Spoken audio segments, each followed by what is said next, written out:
It's time for another episode of the most magical game show on earth. Welcome in. As always, I am your host, Bryan Perri, and you're watching Disney Jeopardy. In today's episode, I have 5 different categories to determine who the true Disnerds are out there. One of them is Peter Pan quotes. That's because last week, Peter Pan won the final Jeopardy Wheel of Spin. So this week, we'll be traveling back to 1953, where I will read you a quote from the film. You'll have to attribute it to one of the characters that you know and love. All right, you don't have to love them, but one of the characters from the movie. If you don't love that category, I've got 4 other ones as well. So let's take a look at the board and see what episode 137 is all about. We already talked about it, Peter Pan quotes. We'll come at you first. Then it's retired Disney. Third category, fish. The 4th one is your theme park category, and we are going on Soarin'. And finally, what did the club DJ members choose for the final category? They chose Hit the Sea. Well, 54% of you did. Hit the Sea, which is all about boats and ships in Disney films, was your runner-up a week ago. This week, it is the winner defeating Short Kings and Bicycles. And with that, it is now time for the easiest round of the game, the Cupcake Round. Each of these clues were just 200 points each, but you already know that. Let's begin with Peter Pan quotes. I'm a codfish.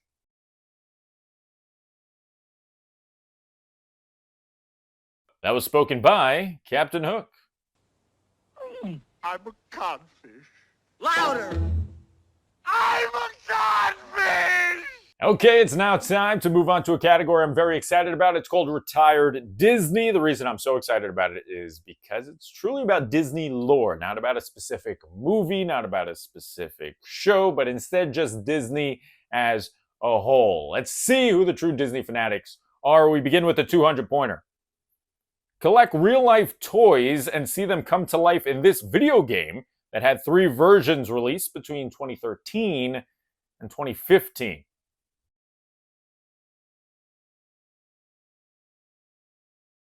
The name of the game was Disney Infinity.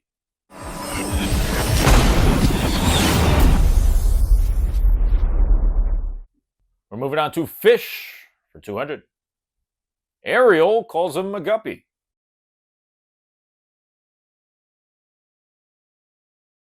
Perhaps the most famous Disney fish not named Nemo or Dory, who are Pixar fish, I guess. Correct answer is flounder.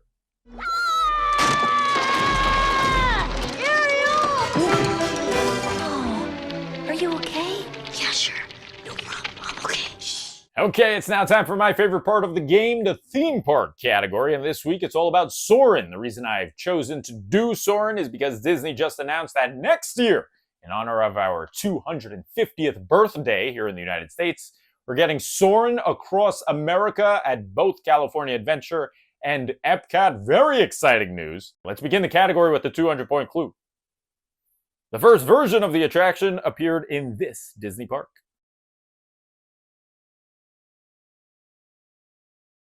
Well, I just mentioned it. It was Soarin' over California, so it makes sense that California Adventure had the ride first.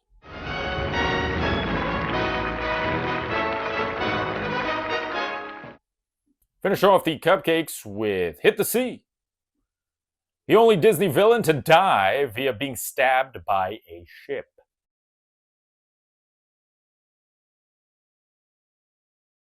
An impressive feat from Ursula.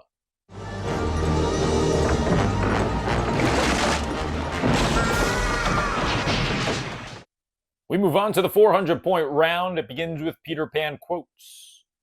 Nobody calls Pan a coward and lives.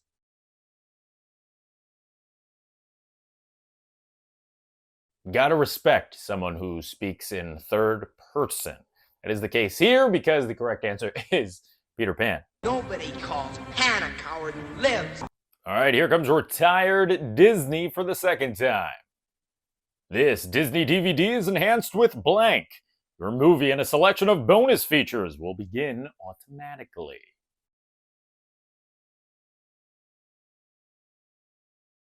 If you pop in one of Disney's first DVDs, you might be welcomed with the warning of Fast Play. That is the correct answer here. Fast Play was a feature that the DVDs included that allowed them to feel a little more like a VHS tape, where you just put the DVD in, put it in the machine, and let it play. Though a lot of people didn't like that. They wanted the main menu, so you would scramble for your remote and try to find it before Fast Play began. But either way, Fast Play became a legendary part of Disney lore. This Disney DVD is enhanced with Disney's Fast Play.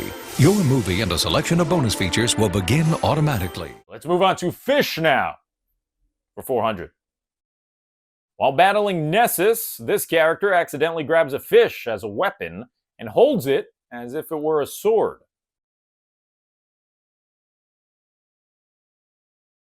While doing so, he was trying to rescue Meg, but she doesn't need any rescuing. Correct answer is Hercules. Right. Rule number 15. A hero is only as good as his weapon.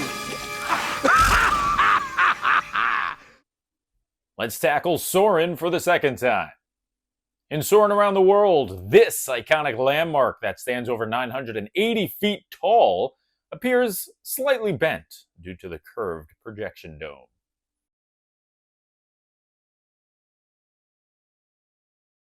What is the Eiffel Tower?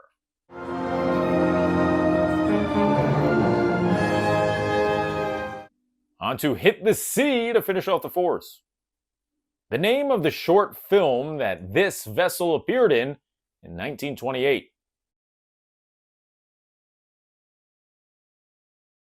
Well, it's a legendary vessel for sure because it led us to the introduction of Mickey Mouse. Correct answer is Steamboat Willie.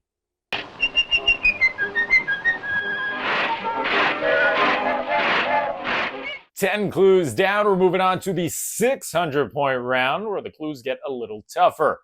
The first one comes from Peter Pan Quotes.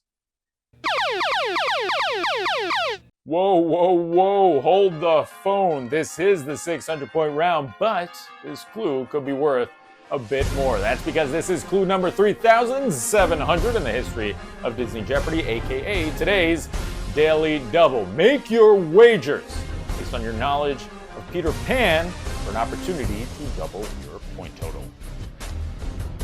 And here we go. Let's check out the Daily Double clue in episode 137. The children aren't puppies, they're people.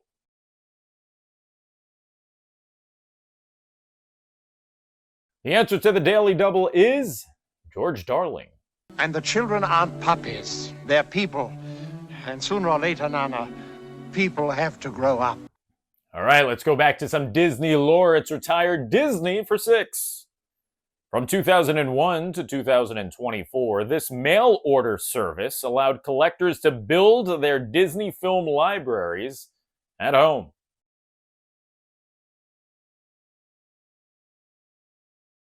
Yeah, Disney Plus is great and all, but I'm still yearning for the physical media, and you can acquire that physical media by joining Disney Movie Club.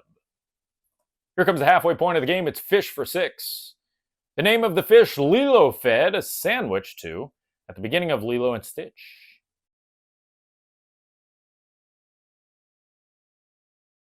The answer is Pudge.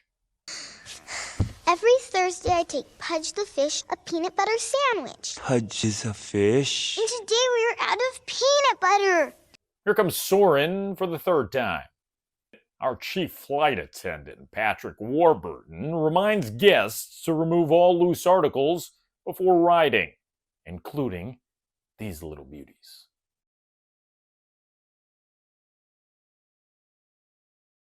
What are mouse ears? This includes cameras, purses, hats, and of course, these little beauties. Let's hit the sea for 600. Here is a look at the southeastern part of the United States according to a specific Disney film. What film are we watching in order to spot the Sunshine State and its accompanying sailboats?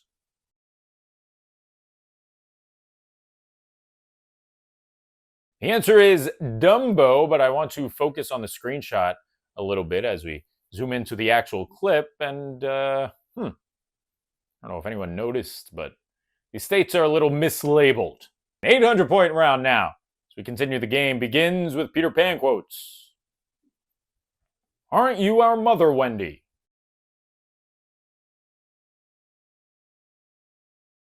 No, she's your sister, Michael. Correct answer is Michael, darling. Aren't you our mother, Wendy? Why, Michael, of course not. Surely you haven't forgotten our real mother.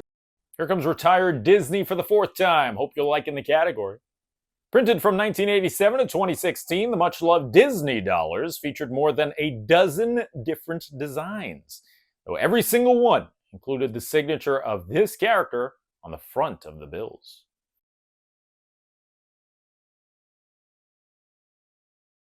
You would think might be the big cheese himself, the boss, Mickey Mouse, but you'd be wrong. It's because the correct answer is Scrooge McDuck.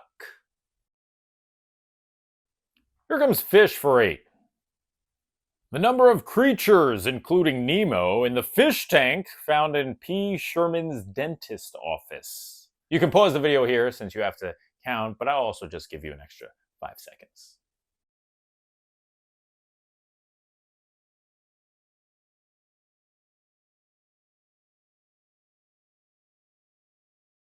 Okay, time's up. The correct answer, if you counted correctly, including Nemo, is 8. Here comes Soarin for 800 points. In Soarin' over California, the first scene has you gliding over the edge of this city.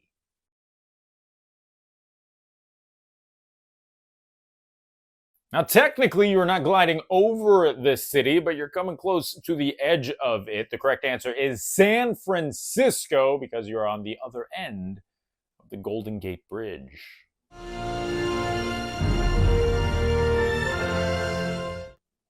Last clue before the 1000s brings us to Hit the Sea. The name of Davy Jones's ship in both Pirates 2 and 3.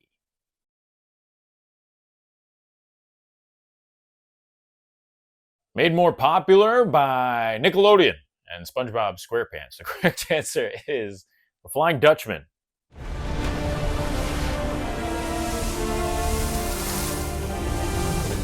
"20 clues are down, including a daily double, and 6 remain, including Final Jeopardy." But calm down. Before we get there, we got some work to do. It is time for the most overly dramatic, soundtrack-infused, unnecessarily spotlighted part of the game, the 1,000-point round. Hit it! The 1,000-point clue from Peter Pan quotes goes like this. Shooting a man in the middle of his cadenza, that ain't good form, you know.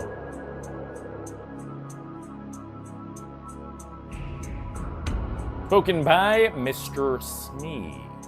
Shooting a man in the middle of his cadenza? It ain't good form, you know. Good form, Mr. Smee. Final clue from retired Disney goes like this. In the early 2000s, Disney and Buena Vista Home Entertainment launched EZ-D DVDs, also known as Flex Play discs. This is what made the DVDs unique.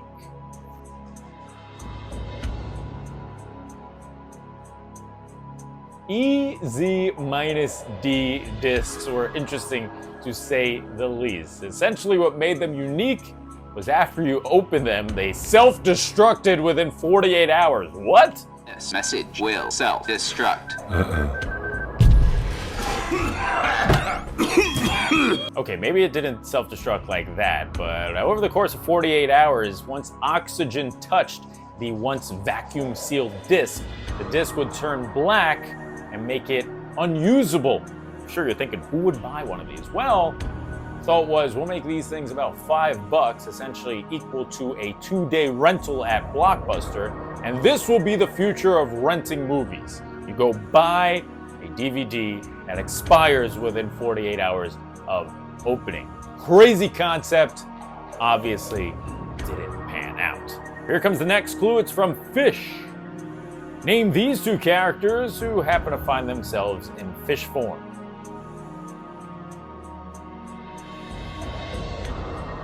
can find them in Sword in the Stone. Those two characters are Arthur and Merlin. So, you thought you could take right off like a shot, did you? Here comes your final clue from the Soarin category. Soarin' around the world introduced riders to CGI transitions. Along with a kite, plane, and a beam of light, name the three animals that are responsible for transitions.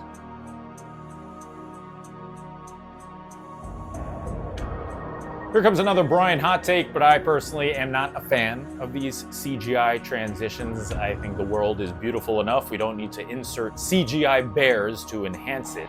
I mentioned bears, but bears are not one of the answers here because they don't contribute to a transition between scenes. No, three animals who do so are an elephant, a bird / eagle, I believe, and a whale.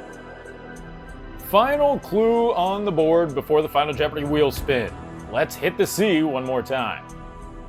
As part of 1948's Melody Time, this short and titled character lives in the New York harbor and can't seem to stay out of trouble.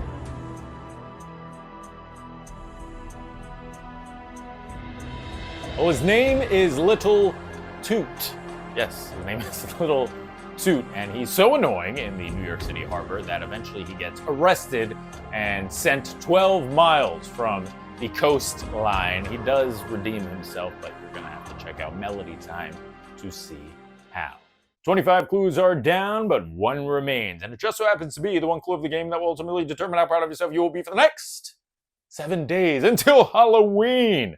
That's right, next week's episode 138 is Halloween themed. This is Halloween, this is Halloween. It's going to be scary, so you might have to cover your eyes for part of it. The good news, though, if you're not into scary, is that 1 out of the 5 categories won't be a spooky category. No, it will come from the final Jeopardy wheel spin right now. So it's time to spin that wheel. Let's see what it's going to be.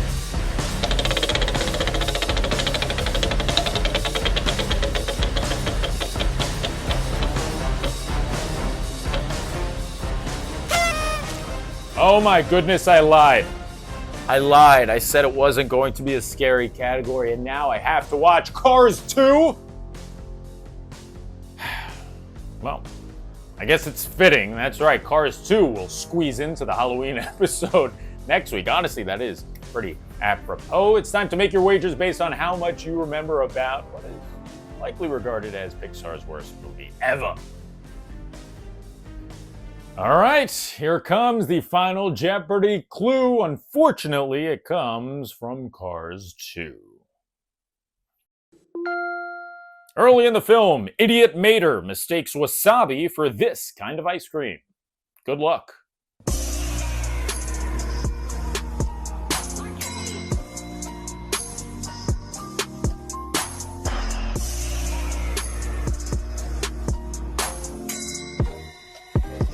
And time is up. I'll be honest, I haven't seen Cars 2 in quite some time. I remember watching clips within the last couple of years and saying, it doesn't look that bad. But this clue was pretty much the only thing I could come up with off the top of my head about the entire movie.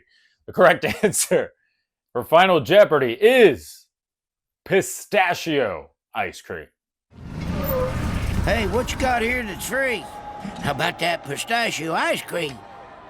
No, wasabi. Oh, same old, same old. What's up with you? That looks delicious. And that does it for episode 137 of Disney Jeopardy. Thank you so very much for watching, Bunny.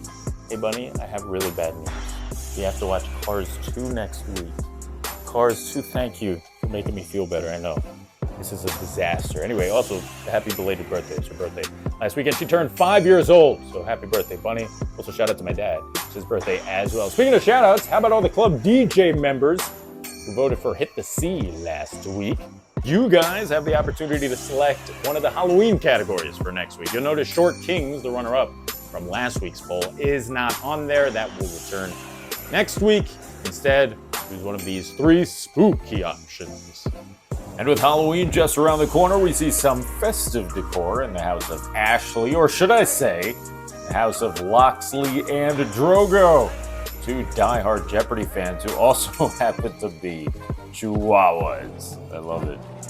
Now you know the deal. If you like what you saw, do me a favor, subscribe. Click that bell icon. Hello, bell. This way you're notified every time we come out with brand new content. I've been your host, Bryan Perri. This has been your executive producer, Bunny Eclipse, and we bid you adieu until next week's Halloween episode. Till then. Bye-bye.